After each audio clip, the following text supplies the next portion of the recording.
Bueno, voy a empezar entonces compartiendo la presentación. Bueno, entonces hoy vamos a hablar de micronutrientes. La semana pasada, como ya André hizo ahorita como en la introducción, hablamos de macronutrientes para los que estuvieron y hoy vamos a comenzar con los micronutrientes.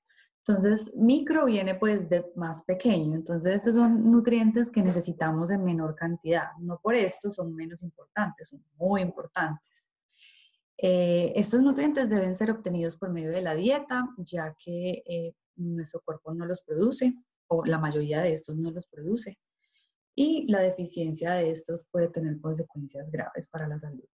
Los principales micronutrientes en los que nos vamos a enfocar hoy son las vitaminas y los minerales, pero antes de eso quiero hablar de algo que me parece importante, antes de empezar a hablar en sí de esas vitaminas y minerales, quiero hablar un poco sobre la vitamina F, que es como algunos expertos ya han empezado a llamar como a la fibra, ¿sí? Porque a pesar de que no se considera una vitamina, es un componente muy especial y lo traigo a colación porque la semana pasada terminamos en los carbohidratos complejos y este es tal vez uno de los componentes más importantes de esos carbohidratos, ya que juega pues un papel súper importante para la salud.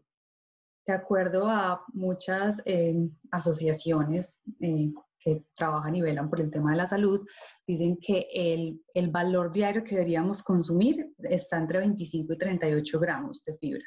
Ojalá siempre pues tratando de estar en el lado más alto de la balanza, ¿cierto?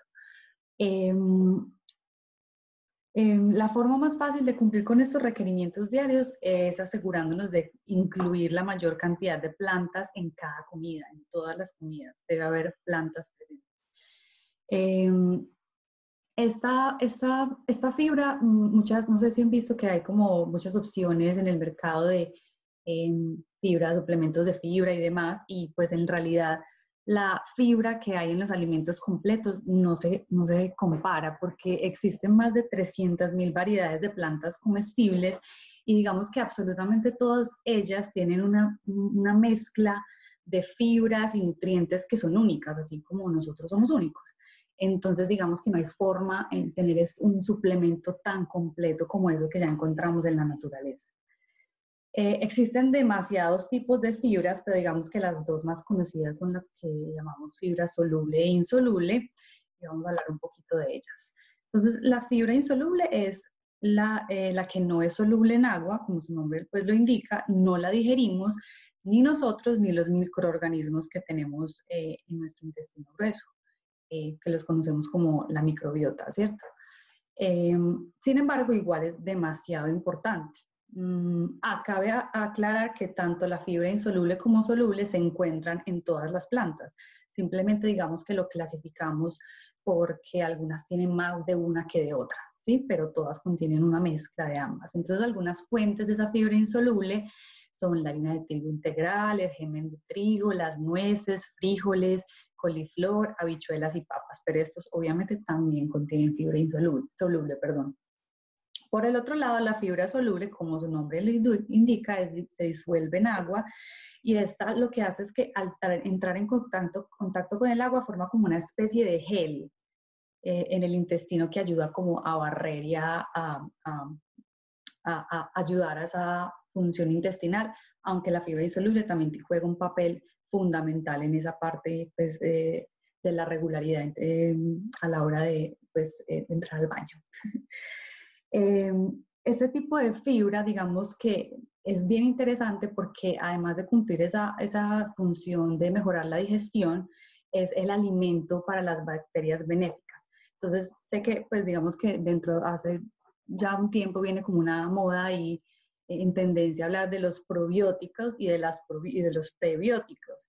Esos probióticos son, que de hecho ya una vez aquí hablamos de esos, ahora que recuerdo, son esas bacterias y esos microorganismos que habitan en el colon y en el intestino grueso, y los prebióticos son el alimento que ellas consumen, ¿sí?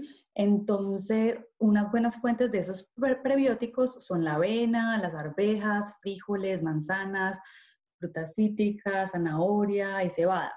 Y por otro lado está otro tipo de carbohidrato que se llaman los almidones resistentes, que vale la pena mencionarlos porque ellos se comportan de una forma parecida a la fibra soluble. Y es que las bacterias, estas bacterias de las que estamos hablando, los probióticos, se alimentan también de ellas. Y estas más que todo las encontramos en cosas como el avena, el arroz y las papas. Estos dos últimos, sobre todo cuando se cocinan y se dejan enfriar. Entonces, cuando nos comemos una papa fría, estamos comiendo algún resistente, que es excelente para esas bacterias que debemos cuidar como un tesoro. Bueno, es importante comentar que nosotros fabricamos enzimas para digerir los carbohidratos complejos, pero en realidad no son suficientes para la variedad de plantas que deberíamos consumir. Sin embargo, estas bacterias benéficas también fabrican enzimas que se encargan de romper todos esos carbohidratos. Por eso es que cuando no tenemos una flora bien balanceada, muchas veces podemos tener problemas digiriendo ciertos alimentos, por ejemplo, los frijoles o algún tipo de fruta. Entonces, pues es común y a veces la gente piensa, no, es que yo no como frijoles porque me caen mal, y en realidad no es que le caigan mal, sino que hay algún desbalance probablemente que hace que la digestión de estos no sea adecuada. Entonces, esta es una como también una buena razón para querer cuidar bien y alimentar esos microorganismos que tenemos ahí, que son súper importantes. Bueno, entonces, ¿cuáles son los beneficios de consumir buenas cantidades de fibra?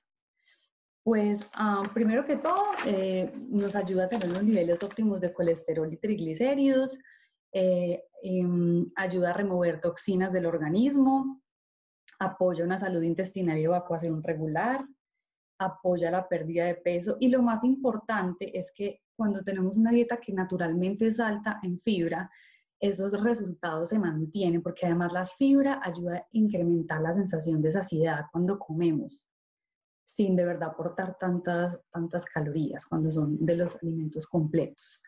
Esto también nos ayuda a mantener niveles estables en glucosa en sangre, y como ya hablamos, nos ayuda a mantener esa microbiota sana. Cuando tenemos esa microbiota sana, estas bacterias consumen estas fibras, estos carbohidratos. Entonces tenemos los probióticos, los prebióticos, que son su alimento, y además existe algo más que de pronto no se menciona mucho, que son los posbióticos. Y los posbióticos son como esos materiales residuales, pero que son muy útiles, que ellos producen cuando se alimentan, y eso se llaman los ácidos grasos de cadena corta. Eso se llaman posbióticos. Resultan de esa alimentación y de todos esos procesos que viven esos organismos en nuestro colon. Y gran parte de todos estos beneficios que estamos hablando se deben a este compuesto que ellos segregan una vez se alimentan, a estos ácidos grasos. Estos han probado ser como uno de los nutrientes más sanadores que existen, protegen las células de nuestro intestino, disminuyen niveles de inflamación y previenen todo tipo de enfermedades crónicas que son como ahora las más comunes. Entonces, definitivamente es demasiado importante consumir buenas cantidades de fibra por muchísimos otros beneficios que los que ya comúnmente conocemos. Entonces, esa microbiota hay que cuidarla como un tesoro. Entonces quería pues como hablar un poco de eso antes de entrar en materia de qué son las vitaminas. Vamos a empezar con las vitaminas. Entonces las vitaminas son un grupo de sustancias orgánicas que son necesarias para el desarrollo de todas las funciones vitales. La mayoría de estas no puede ser, o digamos que estas no pueden ser, vamos a ver que hay algunos momentos donde nuestro cuerpo entra, hace transformaciones y así, pero necesitamos siempre tener esos materiales que obtenemos de la naturaleza para que esos procesos sucedan. Entonces es muy importante que siempre pues las incluyamos en nuestra alimentación. Vamos a hablar de los dos tipos principales, que son las vitaminas liposolubles, que son la vitamina A, K, E y D, y las hidrosolubles, que son las vitaminas de grupo B, y la vitamina C. Entonces vamos a empezar con las liposolubles.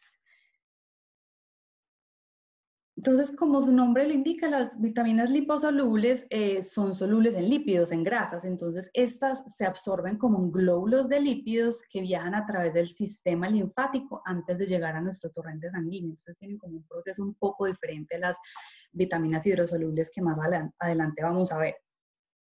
Este tipo de vitaminas se acumulan en los tejidos de nuestro cuerpo, especialmente en el hígado y en el tejido adiposo, o sea que tenemos como alguna reserva de estas.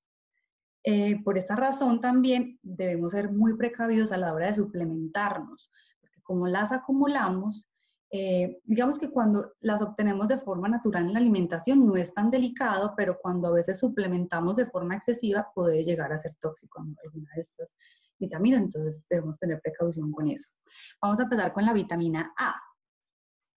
Eh, entonces la vitamina A está conformada por un grupo de compuestos llamados retinoides y el más común es el retinol, pero también hay otras formas como retinal y ácido retinoico. Entonces, ¿para qué nos sirve esta vitamina? Esta vitamina es importante para tener una visión saludable, es importante para mantener una función inmune adecuada. Si tenemos una deficiencia, puede hacernos más susceptibles a infecciones, entonces es muy importante. Es necesaria para el crecimiento celular, especialmente en los niños. Es vital para el crecimiento del pelo y su deficiencia podría inclusive llevar a alopecia, a la pérdida de pelo. Entonces, bien importante. Y es fundamental para mantener la fertilidad. Los requerimientos que yo tengo acá de todas estas vitaminas son como para mujeres y hombres adultos pues como en estados normales, sin requerimientos como especiales, por ejemplo, no sé, de pronto en una edad más adulta o los niños, no estoy siendo bien general acá, entonces pues es para que tengan eso en cuenta. Entonces los requerimientos para mujeres son 700 microgramos y para hombres 900 microgramos. ¿Y cuáles son las fuentes donde podemos encontrarlas? Existen dos fuentes principales. Una es la vitamina A, tal cual formada, que la encontramos en alimentos de origen animal. Y la otra proviene de los alimentos de origen vegetal y van a ser más que todos esos vegetales de color naranja, rojos, amarillos, que contienen algo que se llaman carotenoides, que son también conocidos como provitamina A, porque no es una vitamina A en sí formada, sino que nosotros los consumimos y nuestro cuerpo hace el proceso de transformarla en esa vitamina A activa que ya nuestro organismo va a utilizar para sus funciones. Entonces, algunas fuentes, acá les pongo como con algunas cantidades para que tengan una noción, pero pues sería muy difícil tener una lista gigante con cada uno de ellos. Entonces, una taza de espinaca, a pesar, es un dato curioso, es que, bueno, la espinaca es verde, pues porque las hojas hacen la fotosíntesis y crean la clorofila, entonces ese color verde intenso como que acapara todo y no se alcanza a ver esos tonos naranjas que también tienen estas hojas. Pero, por ejemplo, cuando entramos al otoño y deja de haber tanta luz solar y no hay ese proceso de fotosíntesis, las hojas se vuelven naranjas. Entonces, las hojas oscuras, de verde oscuro, normalmente tienen también esos pigmentos naranjas por debajo que me dan esas propiedades de los carotenoides que estamos hablando acá. Entonces, por ejemplo, una taza de espinaca tiene 1921 microgramos. Una taza de sana, aquí estamos hablando de una taza de espinaca cocida, que sabemos que cuando la cocemos disminuye su tamaño, entonces nos da oportunidad como comer un poco más. Si fuera cruda tendríamos que consumir un poco más. Una taza de zanahoria tendría 1019 microgramos, 4 onzas de camarón, 102 microgramos. Lau, perdón, Sí, cuando tú dímelo. dices que es una taza cocinada, o sea que uno sí puede cocinar las verduras, es que a uno Sí, le se mete. puede cocinar. Hay algunos, vamos a ver más adelante solamente, sobre todo en el tema de las vitaminas hidrosolubles, la vitamina C, que a veces pierden, al cocerlos, pierden alguna, se oxidan un poco. Pero con esta hasta ahora no hay No, problema. hasta ahora no hay problema. Está Y otra bien. cosa, ¿qué hay de Sí. cierto que cuando cocinamos la zanahoria la convertimos más que todo en glucosa y pierde su vitamina? La vitamina. Depende, por ejemplo, los carotenoides son uno de esos nutrientes que cuando cocemos como que incrementamos su valor o más que su valor, como la cantidad que podemos absorber. Y Ah, también está bueno combinarla con un poco de grasa porque como son liposolubles, eso me mejora como la absorción de esos nutrientes. Yo ah, pienso que lo importante es, o sea, es tener una buena mezcla de cocido y crudo. O ok. sea, es bueno comer a veces una zanahoria salteada, deliciosa, pero también es importante utilizarla cruda también por los otros nutrientes, como por ejemplo la vitamina C, que es vital. Más adelante la vamos a ver. Ok, gracias. ¿Ok? Listo. Bueno, en 4 onzas de salmón tienen 58 microgramos y otras fuentes son, por ejemplo, melón, papaya, pimentón, auyamas, hojas de remolacha, acelgas y coles puros, naranjas y un poco de verdes oscuros. Entonces esa es la vitamina A. Vamos a seguir con la vitamina K. La vitamina K está compuesta también por dos tipos como de vitamina K, la K1 y la K2. Esta es importante para el proceso de coagulación sanguínea, previene la desmineralización de los huesos, previene la resistencia a la insulina, que es como un precursor de la diabetes, funciona como antioxidante, sobre todo protegiendo los tejidos de venas y arterias, o sea que es bien importante para la salud cardiovascular también. Bueno, los requerimientos. En hombres son 90 microgramos, perdón, en mujeres son 90 microgramos y en hombres 120 microgramos. ¿Y cuáles son las fuentes? La fuente principal de la vitamina K1 son las hojas verdes. Vamos a ver que los colores verdes, ahí va a abundar esa vitamina K. Esta es la que obtenemos por la parte de vegetal. Sin embargo, la K2 es la que ya viene convertida dentro de los animales que consumimos y los productos de origen animal. Otra vez, parecido a lo que hablábamos ahorita con la vitamina A, nuestro cuerpo y, más importante, nuestras bacterias que están en el intestino tienen también la capacidad de hacer esa conversión. Hay otra razón más para cuidar mucho esa microbiota, alimentarla súper bien. Bueno, entonces, hablando ya más específicamente en alimentos, por ejemplo, una taza de cale, que es la misma col rizada, que es de la familia de la col, pero es como crespita, me ofrece 1062 microgramos, o sea, en una taza me vuelo y hasta mucho más la cantidad que necesito diaria. Una taza de espinaca, 888 microgramos. Media taza de perejil, 911.4. Una taza de brócoli, 245 microgramos. Y otras fuentes son como, por ejemplo, los animales, yema de huevo. Y aquí está el dilema que muchas personas por el tema de la grasa no consumen la yema de huevo y ahí es donde se encuentran la mayor parte de sus nutrientes, la vitamina A, la vitamina K. Entonces hay que encontrar un balance con todo esto. Bueno, el hígado, lácteos, hoja de mostaza, acelga y coles de Bruselas. Voy muy rápido, todo bien. ¿Alguna pregunta me dicen? Listo, sigamos. Vitamina E. Bueno. La vitamina E está compuesta por 8 grupos diferentes de tocoferoles. Son 4 tocoferoles y 4 tocotrienoles. Todos estos tienen una gran capacidad antioxidante. Dentro de estos, los más famosos son, los alfa-tocoferoles, ya que son los que se encuentran en mayor cantidad en los alimentos y también son los más populares en los suplementos que conseguimos. Lo ideal sería igual consumir como esta vitamina E de alimentos completos porque al parecer lo que es más benéfico es tener esa mezcla de todos los diferentes componentes, esos 8 diferentes componentes. Entonces de ahí la importancia de consumir grandes cantidades pues, de estos alimentos que ya vamos a mencionar.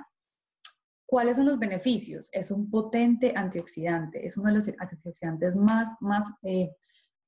que más utilizamos y que son más necesarios para nosotros. Junto con la vitamina C, ellos trabajan como en conjunto y son muy potentes, muy importantes. Nos protege contra los daños de los radicales libres, que son como unas moléculas súper inestables que pueden ir por ahí destruyendo células, tejidos, entonces ellas llegan y digamos que las contrarrestan, entonces son indispensables. Son muy importantes para la salud cardiovascular, para el sistema inmunológico, previene el envejecimiento, también es importante para la salud de la piel. Creo que esto es como lo más conocido porque inclusive tópicamente se aplica en la piel para prevenir como el envejecimiento y todo esto, porque mejora la textura y tonicidad de la piel. Es fundamental para la salud reproductiva, para la fertilidad, muy importante. Bueno, requerimientos para tanto hombres y mujeres en su vida como normal, son 15 miligramos. Y vamos a hablar de algunas fuentes. Entonces tenemos que muchas semillas y frutos secos y también algunos vegetales contienen. Por ejemplo, un cuarto de taza de semillas de girasol me ofrece 12.3 miligramos, un cuarto de taza de almendras 6 miligramos, una taza de espinacas. Las espinacas están en todos lados, las van a ver, son súper poderosas. Son 3.74 miligramos, una taza de espárragos 2.7 miligramos y otras fuentes son las acelgas, el aguacate, el maní, las hojas de remolacha y las hojas de mostaza. Esta vitamina está predominantemente en el mundo vegetal. Listo. Continuemos con nuestra última vitamina liposoluble, que es la Una vitamina D. pregunta, Lau, antes de Sí, que sigas. sí, dímelo. Tú has hablado como ya en dos oportunidades de las hojas de remolacha. Sí, No es la remolacha, sino la hoja de las remolacha. hojas.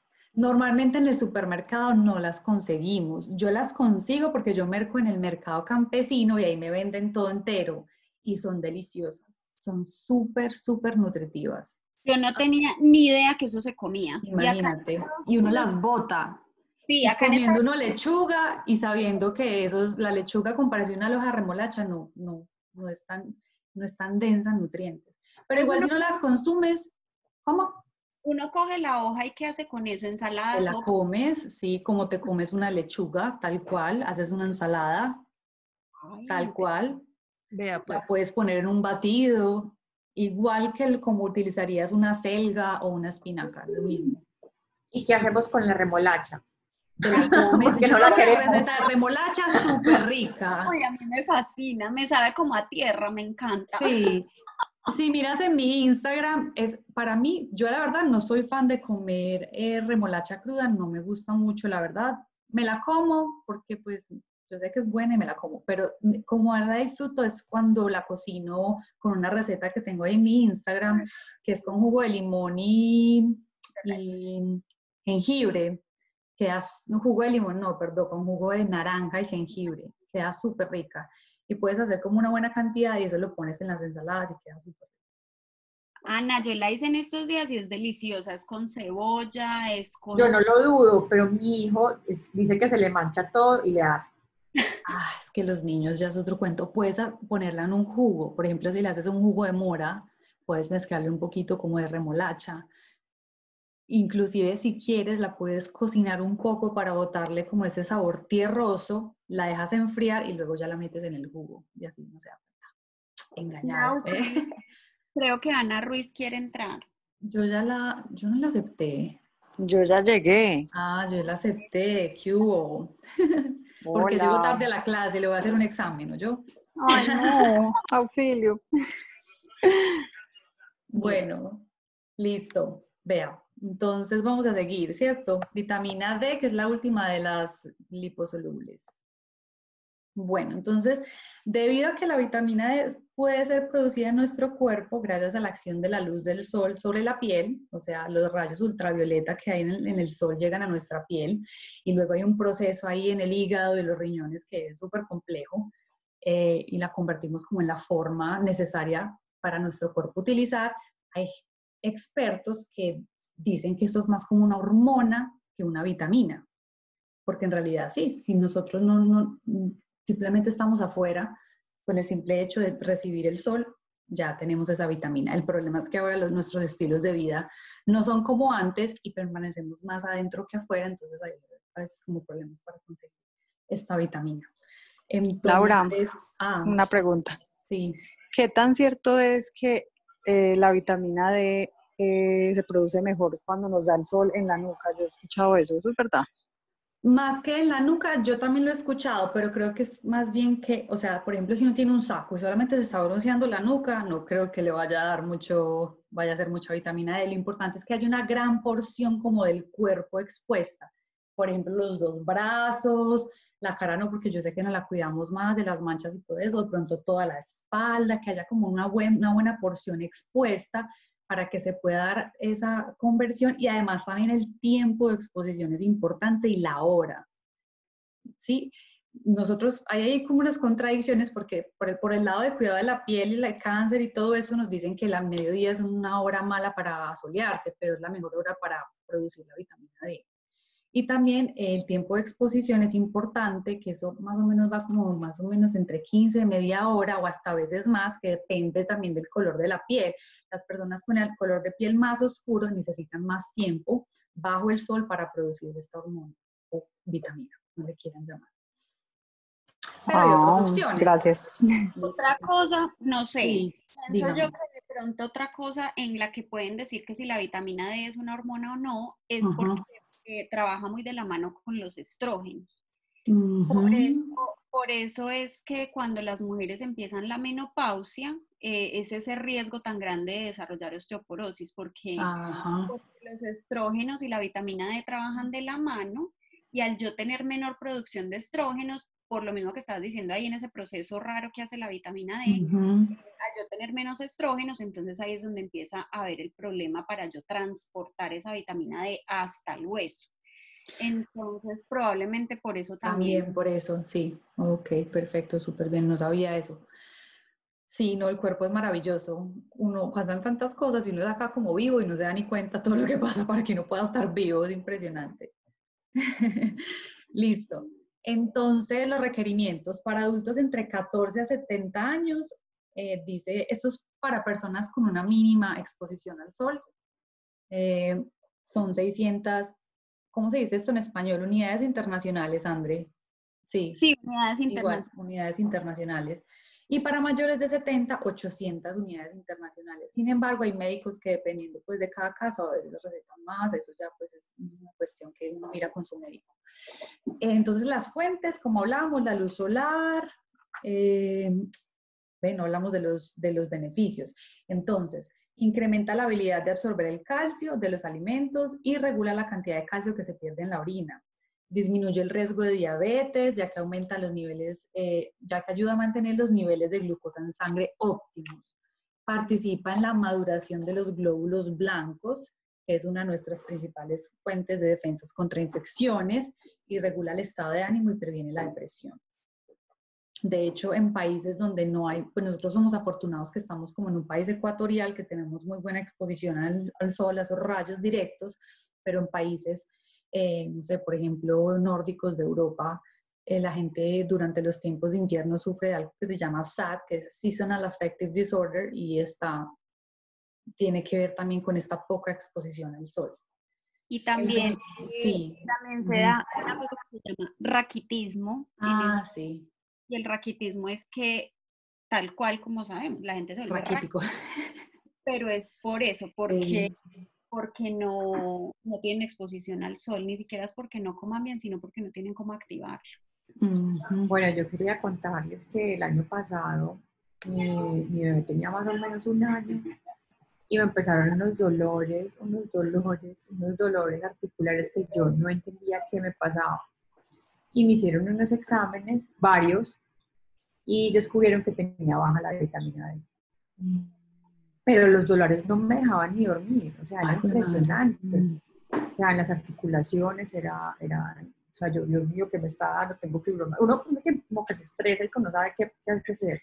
Y yo alimentando a la bebé, yo creo que será, Dios mío, tenía bajo los niveles de vitamina D. Así que a cuidarse mucho porque los dolores son miedosos. Y es muy común, Es además, muy común, sí. es eso, es muy común que las mujeres en edad reproductiva tengamos déficit de vitamina D.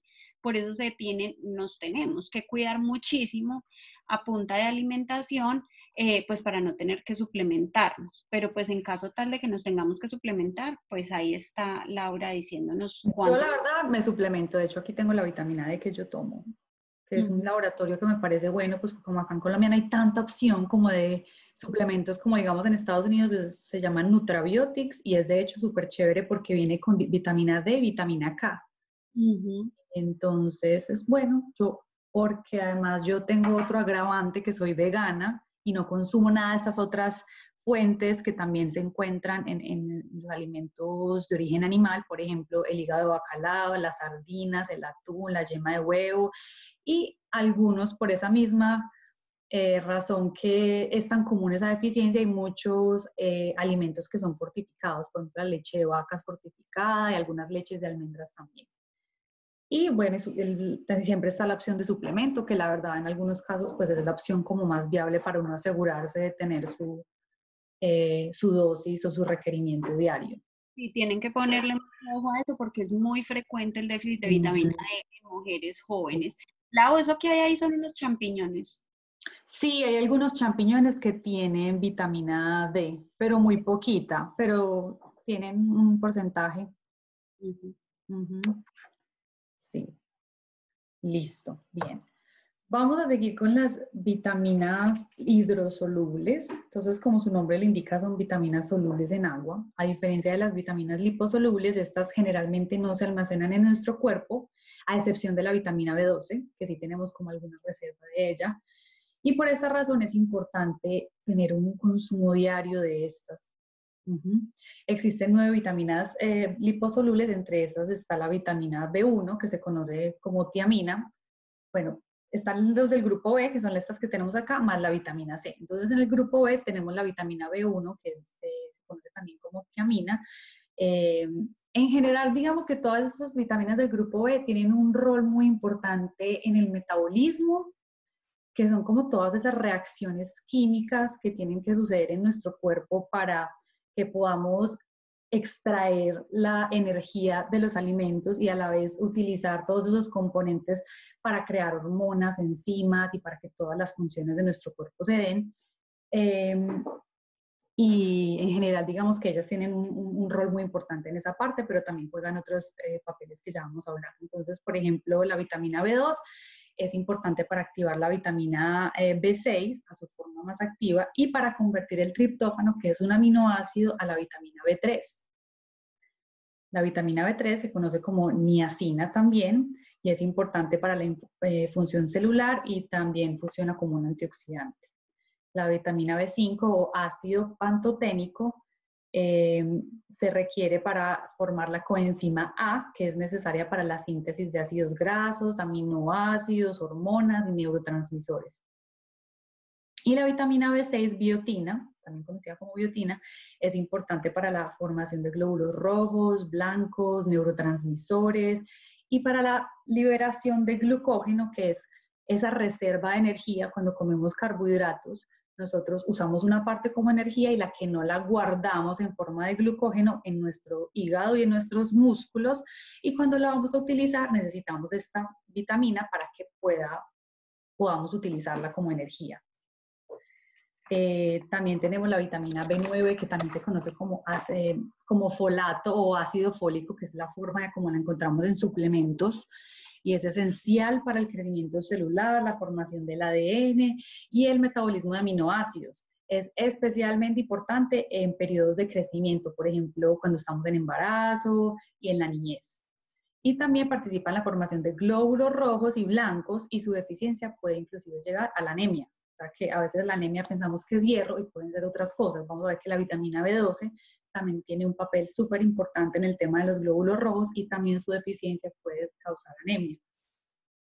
Esta vitamina B12 también se conoce como cobalamina y es la única vitamina que contiene un elemento metálico que se llama cobalto, de ahí pues su nombre.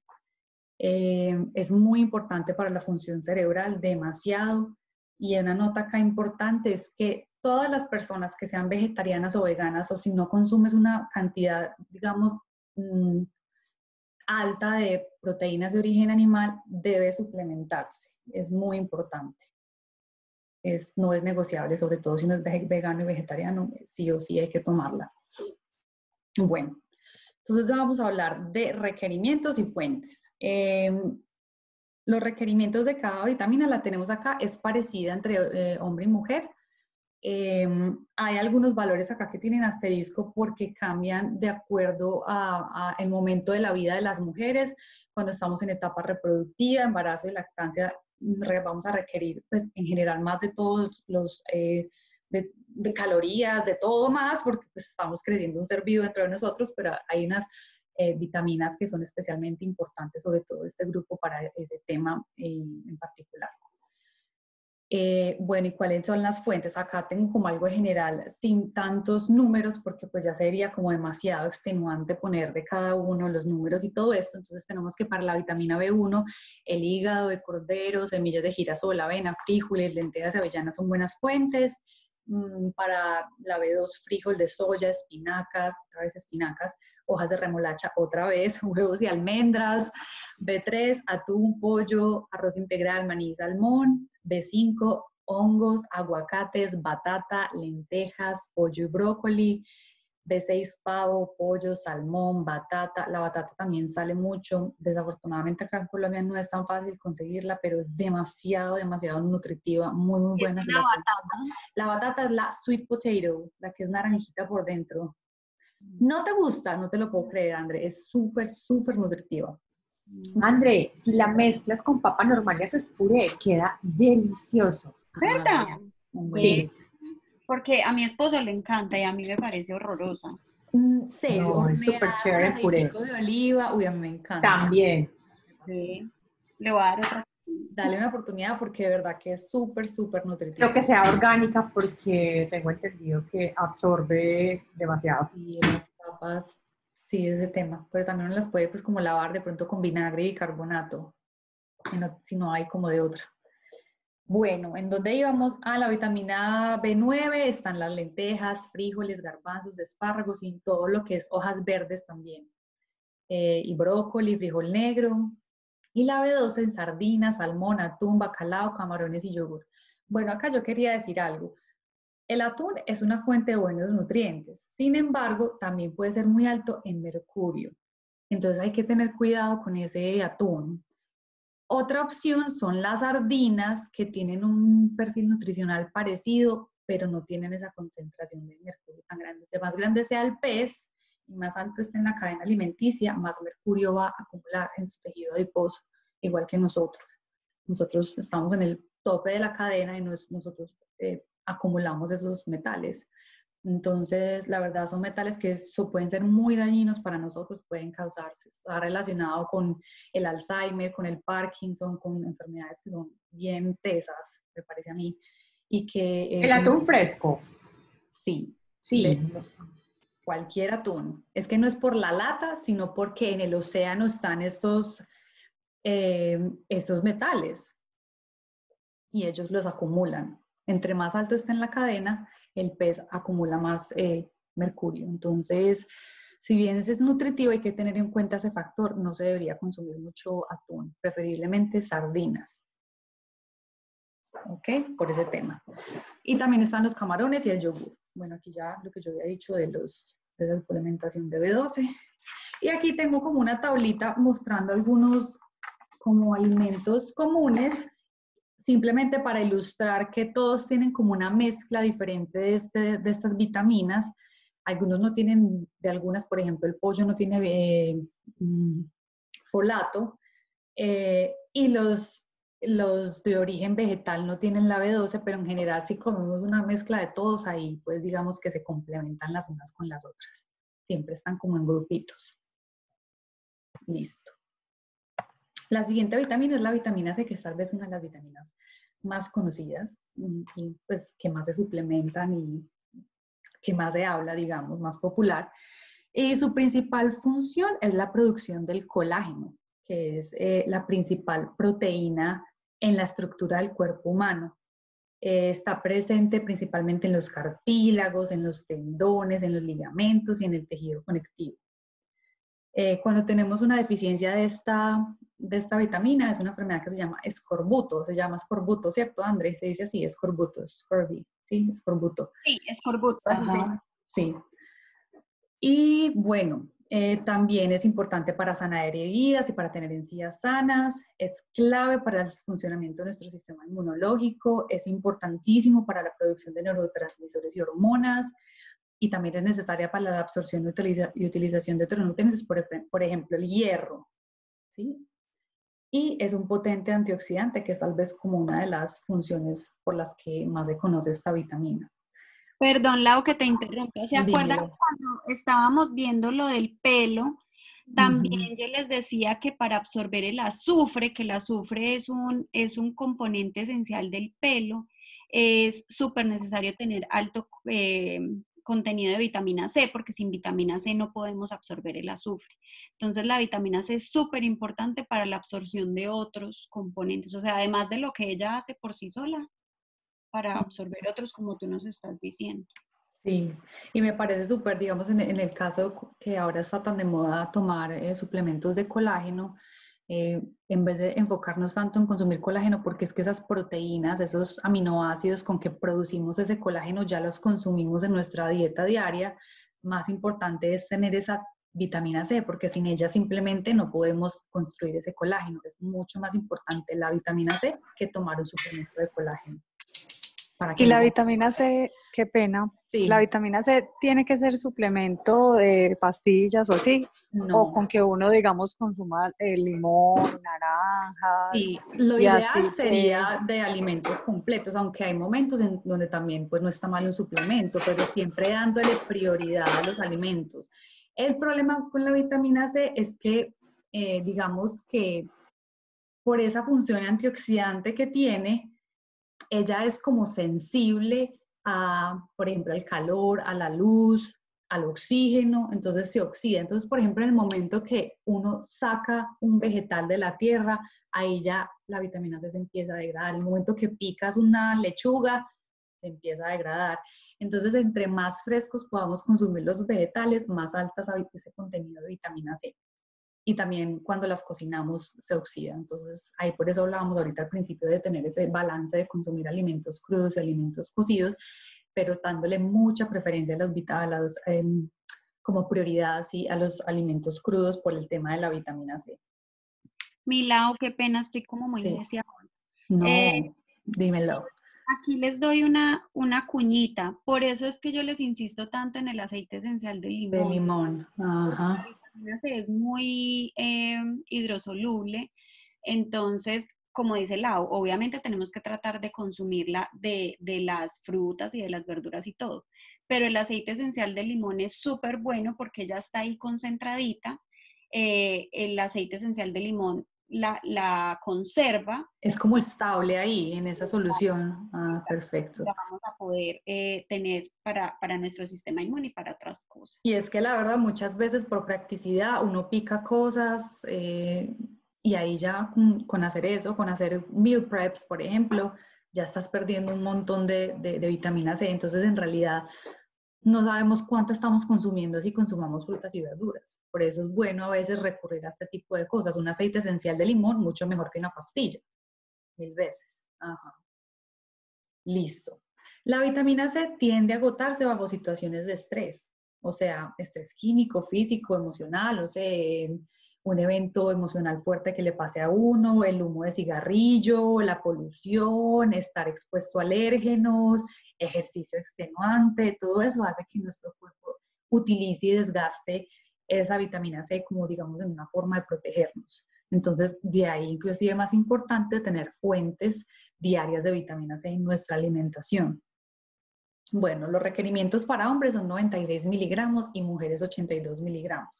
Sin embargo, algunos expertos dicen que estas cantidades son simplemente útiles para evitar el escorbuto. Sabemos que si tenemos esto mínimo no nos va a dar escorbuto, pero tal vez no son las cantidades adecuadas para una salud óptima.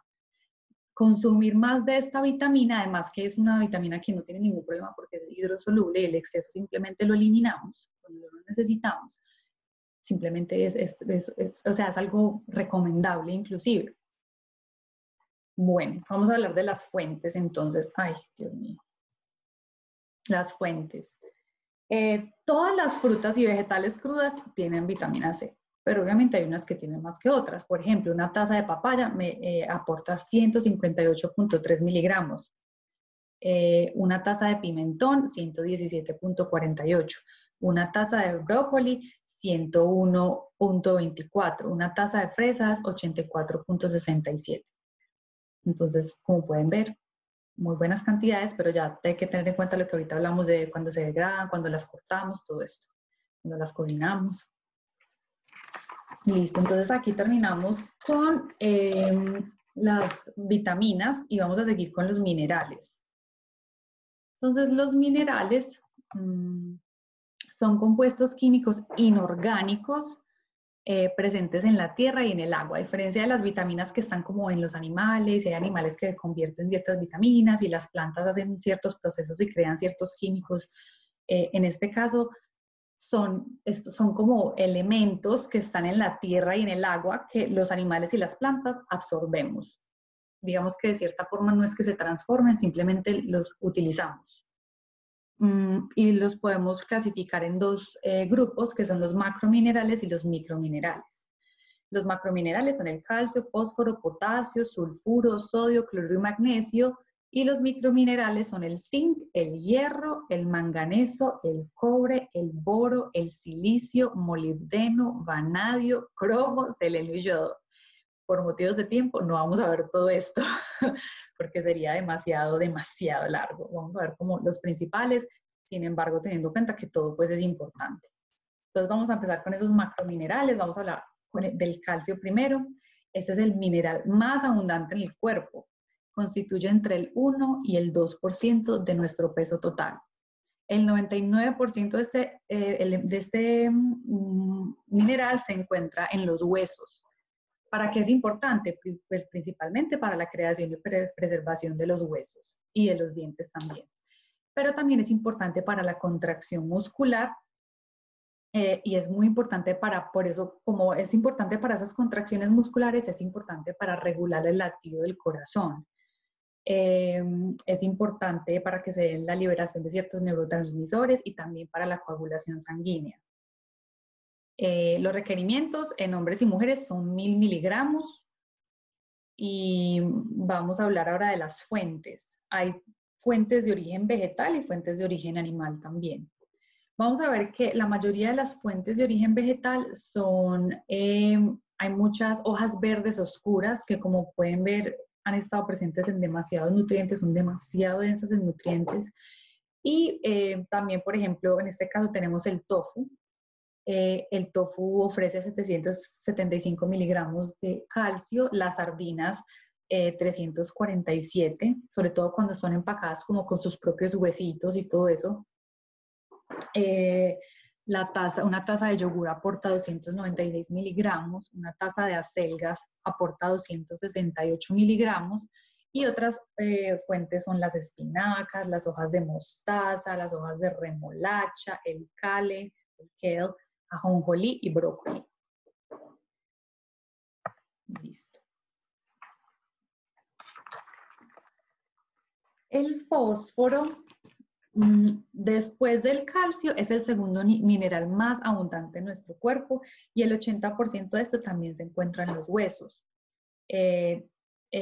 Aparte de tener esa función importante en la parte ósea, también participa en el metabolismo y suministro de la energía, en la síntesis del ADN, como es importante para los huesos, también en la absorción de calcio. Y también, ¿quién por aquí? Admet, alguien llegó, no sé quién es. Y también en la reparación de células y tejidos. Los requerimientos, tanto para hombres y mujeres, son 700 miligramos. Y las fuentes, es más que todo, lo encontramos en productos que son en alimentos que son altos en proteínas.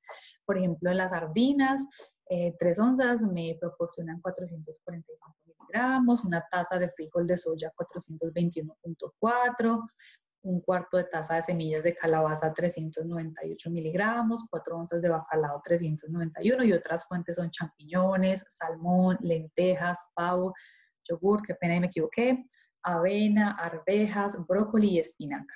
Otra vez la espinaca. De verdad que, o sea, yo conocía más o menos, pero siempre veo espinaca en todo. Ellos son con razón Popeye. Y sardinas. Sí, las sardinas también son muy... Veo sardinas en todas partes. Sí, tiene mucha vitamina B12, por ejemplo. Y hojas de remolacha. Y hojas de remolacha, para que las busquen. Y la gente bota eso, increíble. Pero bueno, no sabemos. Yo no tenía ni idea que eso se comía, ni Es que idea. no le enseñan, ni tampoco las semillas de mostaza. Ve, las semillas no, perdón, las hojas de mostaza. Ni siquiera también sabía se comen. que tenía hojas. Sí, y la verdad tienen un sabor amarguito, pero son súper nutritivas también. Wow. ¿Dónde iba? Ah, bueno, listo. Fósforo, terminamos. Listo. Espérate que es que por acá me perdí mis apuntes. Listo. Vamos a hablar de estos 3 minerales juntos porque los conocemos como electrolitos y digamos que funcionan todos juntos. Son importantes como mencionarlos todos juntos. Entonces, estos 3 minerales los conocemos como electrolitos y son sales minerales que conducen la electricidad cuando están disueltos en agua. Estos 3 minerales están súper, súper relacionados y por eso pues vamos a hablar de los tres juntos. Lo importante es que estén en balance. Cuando están en balance, me ayudan a mantener un balance y distribución del agua, o sea, son importantísimos para la hidratación adecuada. Son importantes para que haya una buena función renal y adrenal. Son importantes para que haya un balance ácido-alcalino en la sangre. Nuestra sangre debe funcionar a un pH más o menos de 7.5, que es más alcalino. Entonces ellos ayudan a que ese balance siempre esté, esa homeostasis de la sangre que debe tener. También es importante para el funcionamiento de los nervios y los músculos y para el funcionamiento del corazón, y también me ayuda a que la carga eléctrica de las células esté ahí, que se mantenga. Los requerimientos, bueno, del sodio y el cloruro, digamos que son los principales componentes de la sal de mesa. Digamos que antes pecamos es por exceso. Entonces dicen que máximo 2.300 miligramos, que de hecho es como una cucharadita de sal, es muy poquito. Y hay inclusive otras organizaciones que hablan de hasta 1.500 miligramos. Entonces, es un poco controversial. También esto depende mucho del estado de salud de las personas, de la actividad, porque por ejemplo los deportistas sudan un montón, entonces eliminan un montón de minerales. Entonces, pues digamos que el tema del sodio y la sal y esto es un poco debatido. Hay personas que son más susceptibles, que de pronto ya tienen hipertensión o cosas así, por esto deben ser más cuidadosos. Pero digamos que lo más importante también es incrementar ese consumo de potasio para que haya un mejor balance. Entonces, el requerimiento para adultos, tanto hombres como mujeres, son 4.700 miligramos. Y como ya sabemos de dónde viene esa cantidad de sodio y cloruro, que es más que todo de la sal de mesa, y también en los alimentos procesados, que se utiliza tanto el sodio para dar sabor y para conservar, que lo ideal sería pues no consumir de estos alimentos, como ya lo hablamos también en la exposición, en la clase anterior. Voy a enfocar más que todo ahora en hablar de las fuentes de potasio, que es lo que tenemos que tratar de incrementar. Entonces, la mayoría de frutas y vegetales son buenas fuentes de potasio, pero aquí vamos a hablar pues, como de las principales. Y adivinen cuál está acá. Una taza de hojas de remolacha me aporta 1.308 miligramos. Una taza de acelgas, 961 miligramos. Una taza de papas, 925.55. Y una taza de espinaca, otra vez, 839 miligramos. Otras opciones también son la remolacha ya en sí, el tomate, pepino, naranja, cale, banano, zanahoria, melón y brócoli. Pero en sí, todos los vegetales nos aportan potasio. Listo, seguimos con el magnesio. El magnesio es un mineral extremadamente importante, es uno de los minerales más predominantes dentro de la célula. Trabaja junto con el calcio y el fósforo. Alrededor del 60% del magnesio se encuentra en los huesos y es importante para mantener la carga eléctrica de las células, para la fabricación de energía, para la replicación y reparación celular, para formar proteínas, para que haya una integridad ósea, y también para el balance del sistema nervioso. De hecho, el magnesio tiene como un efecto calmante y relajante, tanto a nivel muscular como a nivel nervioso. Y ayuda también a controlar la inflamación y a controlar la glucosa en sangre. Entonces, tiene muchas funciones importantes. Los requerimientos son 400 miligramos para adultos, tanto hombres y mujeres, y las fuentes, vamos a ver que hay también muchas hojas verdes, pero también hay otras semillas. Por ejemplo, las semillas de calabaza me aportan 191 miligramos, una taza de espinaca 157 miligramos, una taza de acelga 151 miligramos, una taza de frijol de soya 148 miligramos, y otras opciones son el ajonjolí, la quinoa, la semilla de girasol, el arroz integral, la avena, las semillas de linaza y también el cacao. Buena cantidad de magnesio, sobre todo cuando consumimos el chocolate amargo, que tiene más concentración de cacao que de leche y azúcar. Listo. El zinc, ¿qué horas son? Estoy muy extendida. Ahora ya vamos a entrar a los microminerales, ¿sí? Vamos a hablar, voy a mencionar sobre algunos porque son demasiados. Entonces, Mi lado pues son elegí. 10 y 11, pues no sé, ¿las chicas quieren que paremos ahí o están bien o nos No falta mucho? falta tanto ya, voy a hablar del zinc, del hierro y del selenio y ya terminamos. Ah, listo. No Entonces, falta tanto. seguimos, niñas. ¿Sí? Si les parece bien, Sí. seguimos, que no, yo Sí. trato de hacerlo así rapidito. Bueno, el zinc, estos son los microminerales de ahora de los que voy a hablar. Voy a mencionar solo 3, mencioné un montón al principio, pero pues obviamente por cuestión de tiempo y practicidad me voy a enfocar como en los, no quiero decir los más importantes porque todos son importantes, pero en los, digamos, más conocidos. ¿Sí? Entonces, el zinc es demasiado importante. Creo que la principal función es esa tarea de mantener una función inmune adecuada, muy importante. También es muy importante para la reproducción, sobre todo en la parte masculina, para el hombre. De hecho, ellos necesitan más zinc que nosotros. También es muy importante para mantener la salud de la piel, para la visión y para tener sentido del gusto y apetito. De hecho, cuando hay deficiencia de zinc, a veces una de las primeras manifestaciones es eso, se pierde el sentido del gusto y el apetito. Entonces es bien importante. Bueno, los requerimientos para mujeres son 8 miligramos y para hombres son 11 miligramos y las fuentes se encuentran en las carnes, por ejemplo en la carne roja sobre todo, 4 onzas me ofrece 4 microgramos de este mineral. Un cuarto de taza de ajonjolí me ofrece 2.79 microgramos, un cuarto de taza de semilla de calabaza 2.52 microgramos y una taza de espinaca 1.37 microgramos. Otras fuentes son los espárragos, los champiñones, garbanzos, cordero, lentejas, quinoa, pavo, camarones y tofu. Pero en realidad en estos alimentos digamos que las cantidades son más bien poquitas de este mineral. En algunas personas que no consumen productos de origen animal se les aconseja a veces suplementarse con zinc porque es un mineral demasiado importante y es a veces más bien escaso.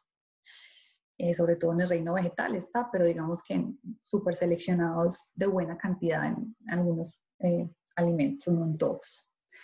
Listo. Seguimos con el hierro. El hierro es muy, muy importante. Este mineral es crítico para la vida humana, juega un rol central en la molécula de la hemoglobina, en la producción de los glóbulos rojos, que es en donde se transporta el oxígeno desde los pulmones hacia los diferentes tejidos del cuerpo y a su vez también lleva ese dióxido de carbono desde los tejidos hacia los pulmones. Entonces es muy importante. También es importante para la síntesis del ADN, apoya el metabolismo, es importante para la producción de energía. Es por eso que cuando una persona sufre de anemia, muchas veces siente esa fatiga tan horrible, porque juega un papel bien importante en esa parte de la producción de energía. Sin embargo, un exceso de hierro puede llegar a ser prooxidante y de hecho se ha asociado con algunas enfermedades crónicas últimamente. Pero digamos que para llegar a esos excesos muchas veces más como por la vía de la suplementación o por comer una cantidad de carne pues loquísima. No es como tan común, es más común de hecho la deficiencia que el exceso. Bueno, los requerimientos para las mujeres en edad reproductiva, obviamente porque nosotras menstruamos y perdemos sangre, cada mes necesitamos una cantidad mucho más considerable que la de los hombres. Para nosotras son 18 microgramos y para los hombres son 8 microgramos. Y ya vamos a hablar de las fuentes. Tenemos fuentes tanto de origen animal como vegetal. Las fuentes de origen animal tienen mejor absorción que las de origen vegetal. Sin embargo, cuando mezclamos esas fuentes de origen vegetal con una fuente de vitamina C, podemos mejorar su absorción mucho más. Entonces, las fuentes son, por ejemplo, las almejas, 3 onzas me ofrece 23.8 microgramos. 3 onzas de carne de carne roja, me ofrece 2.9 microgramos, una taza de lentejas son 6.56 microgramos, es una buena cantidad, una taza de acelgas 3.96 microgramos y otras opciones son las coles, las hojas de remolacha, la lechuga romana, los espárragos, el perejil, el comino, los garbanzos y los frijoles negros. Y por último vamos a hablar del selenio. El selenio Tiene grandes propiedades antioxidantes, es un muy buen antioxidante y es necesario para los procesos naturales de desintoxicación de nuestro organismo, junto con el yodo, que desafortunadamente hoy no vamos a hablar de él, que es muy importante también para la función de la tiroides. Estos dos minerales trabajan para mantener una función constante de esta glándula. Un exceso de este mineral también puede llegar a ser tóxico, se necesitan en pocas cantidades, pero nuevamente es más como cuando se hace por medio de la suplementación, porque los alimentos en sí contienen pequeñas cantidades de este. Entonces los requerimientos para adultos, tanto hombres como mujeres, son 55 microgramos y las fuentes, esta es impresionante, una nuez de Brasil, una sola, tiene 90.6 microgramos, o sea, mucho más de lo que... O sea que, ojo, cuando estén ahí comiendo snacks, comiéndose todas las nueces del Brasil del mundo, ojo, porque un exceso no es bueno. Entonces, no, o sea, una o dos máximo, y eso que ya es demasiado, hablando en términos de selenio. Hay que consumirlas con precaución porque tienen demasiado selenio. Esa es la fuente más concentrada que existe. Y otro tenemos aquí el atún, que me ofrece 123 microgramos. El camarón 47.81 microgramos y el salmón 43 microgramos, y otras opciones son las sardinas. Recuerden que ojalá las sardinas en vez de atún, champiñón, espárragos, arroz integral, cordero, pollo, huevo, tofu, semillas de girasol y también semillas de ajonjolí. Entonces, con esto culminamos hablando de nuestros micronutrientes. Espero que les haya servido la información, les haya gustado, fue con mucho cariño, me gusta mucho hablar de eso, entonces feliz. Yo tengo una pregunta antes de que se vaya. Gorda, espera un segundo. Milao, deja de compartir, porfa, para que nos veamos todas. Así, ¿verdad? Ya voy. Yo tengo una pregunta. Cuando tú pones los requerimientos, ¿esos requerimientos son diarios? Diarios. Sí. Ah, jue madre. Son diarios. Cuando hablamos, por ejemplo, como les comentaba en la parte, cuando explicaba de cuál era la diferencia de liposoluble e hidrosoluble, muchas veces de esas liposolubles tenemos reservas, pero la idea no es gastarnos las reservas, sino asegurarnos de tener constantemente esos requerimientos que necesitamos. Pero los más críticos, digamos que sí son los hidrosolubles, porque no tenemos reservas y diariamente las estamos gastando así. Ok. Sí. O sea, nos alimentamos muy mal, nos faltan muchos nutrientes todos los días. Sí, pues sobre todo, pues me pareció bien curioso como ver ese rol de las hojas verdes tan tenaz, que estaban casi todo, pues muchas listas de vitamina K, vitamina A, vitamina C, folato, calcio, magnesio, o sea, son demasiadas densas en nutrientes. Potasio también. Entonces hay que prestarle mucha atención a esas hojas verdes, hay que tratar de incluirlas en sopas, en licuados, en ensaladas, crudas, cocidas, como sea, pero incluyanlas. La ventaja de utilizarlas, de incluirlas cocidas, es que nos da como oportunidad de comer más, porque como no sé si han visto que uno coge una cantidad así de espinaca que la cocina y queda como así, entonces eso nos da una oportunidad como de comer más cantidad. Pero sin embargo, digamos que también tiene sus ventajas consumirlas crudas. Para mí, la forma más fácil de asegurarme de comer suficientes verdes es en los licuados, sobre todo porque me parece chévere, porque digamos, como la espinaca es una buena fuente de hierro, de origen vegetal, si las mezclas, por ejemplo, con jugo de naranja, banano o alguna otra fruta, le estás mezclando también la vitamina C, o sea que estás mejorando su absorción, o sea que es maravilloso, la verdad. Se puede hacer de esa manera. Y además, como lo licúas con otras cosas, no sientes tanto el sabor y te puedes comer una buena cantidad sin darte cuenta. Me parece que es una Yo pienso que una buena regla es todos los días tratar de incluir una buena ensalada y un batido. Si yo tengo esas dos cosas, puedo asegurar que estoy mezclando una cantidad de verdes y vegetales y frutas considerable en un día a día.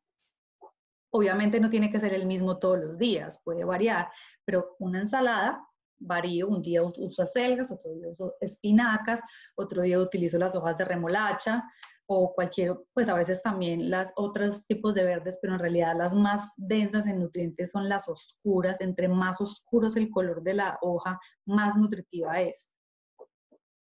Digamos una lechuga, pues como la lechuga batavia, pues no es mala, pero es como más agua. Sí.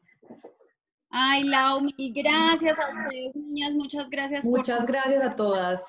por sacar este espacio. Ahí les puse a las que están nuevas hoy el Instagram de Laura, que es @alkem, es @kem, ahí se los escribí en Yo el sí soy chat. mala para hacerme Por- propaganda. Ay, no, qué horror. Lau ahí nos comparte recetas, nos comparte muchas cositas que sirven muchísimo y pues también si la quieren contactar para tener asesorías con ella y todo, ella también tiene ahí los datos. Entonces ahí se los dejé, es @alkem, @kem. Y Milau, mil gracias Con por mucho gusto. Igual a mí me encanta esto. A la orden el que necesite algo. cosas Y impresionantes. Por ejemplo, lo que hablaste de los posbióticos, jamás en mi vida había oído hablar de eso, y que de eso casi no, digamos que se conoce tanto. Y es muy interesante. muchísimas Así que otra cosa que quiero decir es que tengan mucho cuidado con esas dietas de moda que dicen que no hay que comer carbohidratos, tengan mucho cuidado con eso porque en el largo plazo eso puede dañar nuestra microbiota significativamente y tener problemas de colon irritable, disbiosis, ¿sí se disbiosis? En español, ¿cómo se dice eso? no, eso se dice diferente. ¿Cómo se dice eso? Cuando hay un desbalance Desbalance de las bacterias benéficas y de las patógenas. Ujú. Ujú. Laura, Entonces, yo te hago mucho una cuidado. preguntita. Sí, cuéntame. Hola. Ven, y esta dieta que dicen del ayuno intermitente, Pues el ayuno intermitente no es una dieta porque no estamos interviniendo el tipo de alimentos que consumimos, sino que es más como un estilo de programar, digamos, nuestra alimentación. Eso depende de cada persona. Hay personas que les funciona, hay personas que no. Hay personas que, digamos, no la hacen todos los días, sino que ciertos días de la semana lo hacen y los otros comen normal. pero yo me Para el imagino caso que de sí. mujeres, dime. Sorry, No, perdón. dale, termina. Es al parecer este tipo de forma de comer es como más efectiva para los hombres que para las mujeres porque el tema hormonal en nosotros es un poco diferente y a veces hay mujeres que experimentan como fatiga o no se sienten bien, pero es algo muy individual. Yo no creo que sea el santo grial, pues como o sea, para mí sigue primando la calidad ante cualquier cosa, pero hay personas que les ayuda como a programar sus alimentos, su alimentación de una forma que pronto se acomoda más a sus horarios o simplemente que se sienten bien. Es algo más individual y de experimentar, pero mi llamado es que le pongas más atención a la calidad de lo que comes. Ok. Y también tengan mucho cuidado, y esto se los digo por experiencia propia, con los laxantes. O sea, incluso si los laxantes son boldo, acacia y ese tipo de cosas, porque eso barre absolutamente la flora intestinal y la cantidad de problemas a largo plazo que pueden tener es innumerable. Entonces tengan muchísimo cuidado con los laxantes, son Sí, malísimos. esos tés mágicos. Adelgazantes. Sí, no sé qué, sí, pues hay unas hierbas que sí, el diente de león y bueno, otras que sí funcionan, pero cuando le meten esas otras hierbas de las que habla Andrés sí puede tener No, repercusiones. y fuera de eso, si yo tomo diente de león un día porque me sentí mal, está bien, pero no que esto haga parte de mi diario, pues que almorcé y me tomé una aromática así de boldo, eso es malísimo, No, sí. malísimo. Eso acaba con toda la parte intestinal y cuando acabamos con la flora intestinal, lo que se viene de ahí para arriba es horrible porque esa es nuestra primera línea de defensas, como nos decía Laura en la clase pasada. De ahí sigue el hígado, de ahí sigue la tiroides, de ahí sigue la piel, entonces empezamos a tener problemas de ahí para arriba en todo eso, se los digo por experiencia propia. Entonces Es tengan cierto. cuidado. Si quieren buscar algo que tenga un efecto laxante, pero que no sea tan dañino, busquen la sábila. La sábila es excelente, excelente, es más suave y antes es buenísima para nuestra microbiota. Lo ponen en un jugo. Ahora, y el Sí. té, ¿El qué, perdón? No, se está cortando. Se te corta, Clau. Clau, se te corta. ¿Qué tal es el zen cuando uno utiliza, pues cuando uno utilizarlo como laxante, esa hierbita? El zen no la conozco. No, gorda, yo sí, eso es parecido a la acacia y al boldo, eso no. Lo que dice Laura, utilicen más bien la salvia porque es que la salvia no va a barrer la pared con la flora intestinal, sino que va a encapsular el popó y el popó va a salir sin arrastrar la microbiota. Y es cambios de alimentación, de pronto no estás consumiendo suficiente fibra o no estás tomando suficiente agua o de pronto estás consumiendo algo, no sé, de pronto harina blanca, que a veces también amarra tanto, o de pronto mucha proteína, a veces cuando hay mucha proteína la gente no se da cuenta que está comiendo mucha proteína, sobre todo de origen animal, eso también dificulta la evacuación. Sí. Entonces mira primero esas partes antes de tomar suplementos. Y laxantes. Eso. Bueno, mis niñas lindas. Y Lau, mil gracias. Bueno, a ustedes muchas gracias por la oportunidad acá de compartir. Ay, no. Muchas gracias. Compartirnos todo eso. Gracias, Laura y Andrea. Señora. Que muchas gracias. Ay. Okay. Bueno, feliz noche. Ya saben dónde me encuentran si necesitan muchas algo. Por acá gracias. estaré a la orden. Muchas Listo, mi Lau. Y mañana, entonces, si Dios quiere, subimos las clases para que las puedan ver en YouTube, en el canal de Toda Mi Esencia, y para las personas que no se pudieron conectar. ¿Listo? Ah, bueno, las voy a buscar y te las mando. ¿Por dónde te las mando? ¿Cómo es? No, ¿Hablamos? Pesadas. Sí, hablamos para ayudarte la clave y la subes directamente. Ah, perfecto. Listo. De una. Un beso a Chao. todos. Adiós. Chao. Chao. Gracias. Chao.